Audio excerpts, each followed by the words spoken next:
मैं विकिलेश आज इस तालाब में कूदकर अपनी जान देने जा रहा हूँ। क्यों?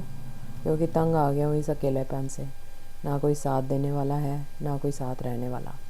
और दोष भी किसे दूँ जब मेरी इस हालत का ज़िम्मेदार मैं खुद हूँ। कुछ दिनों पहले मेरे पास सब कुछ था। सुंदर सा परिवार, नंदा मेरी दूसरी बीवी और गुड़िया सी बेटी सलोनी। सलोनी मेरे कलेजे का टुकड़ा थी। वह 5 साल की थी तभी उसकी माँ लक्ष्मी चल बसी थी। छोटी सी उस बच्ची को मैंने कभी माँ की कमी महसूस होने नहीं दी थी। मैं अपनी बेटी की परवरिश अच्छे से कर रहा था, लेकिन मेरे रिश्तेदारों का कहना था कि माँ आखिर माँ होती है। सलोनी को माँ की ज़रूरत है और इसलिए मुझे दूसरी शादी कर लेनी चाहिए। लेकिन मैं तैयार नहीं था, क्योंकि जानता था कि सौतेली माँ सौतेली ही होती है। आखिर मेरे अपनों की ज़िद के आगे मुझे घुटने टेकने पड़े और मुझे नंदा से शादी करनी पड़ी। शुरू में सब ठीक ठाक चला, लेकिन धीरे धीरे नंदा अपना सौतेला रंग दिखाने लगी। ऑफिस से घर आकर मुझे सलोनी के साथ खेलने की आदत थी। उसे गोदी में उठाकर मुझे जो सुकून मिलता वह अकल्पनीय था। तकरीबन 8 महीने पहले की बात है। मैं जब ऑफिस से घर आकर सलोनी के पास गया, तब अचानक नंदा ने चिल्लाकर सलोनी को उठा लिया।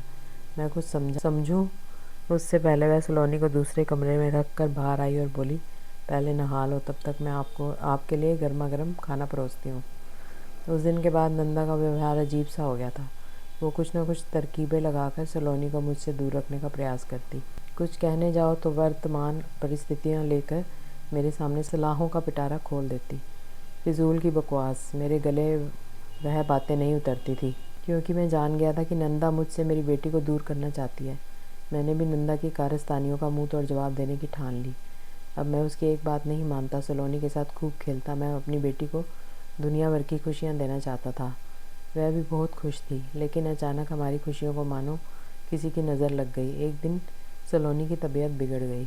मेरी सांसों में बसी सलोनी को सांस लेने में तकलीफ़ होने लगी। मैं डर गया, मेरा दिमाग सुन्न हो गया। मैं फ़ौरन सलोनी को हॉस्पिटल ले गया, लेकिन यह क्या, उस दिन मेरी बेटी को जो हॉस्पिटल में गई वह गई। डॉक्टर ना उससे मिलने देते थे, ना उससे बात करने देते थे। मानो सबका व्यवहार नंदा सा सौतेला हो गया था।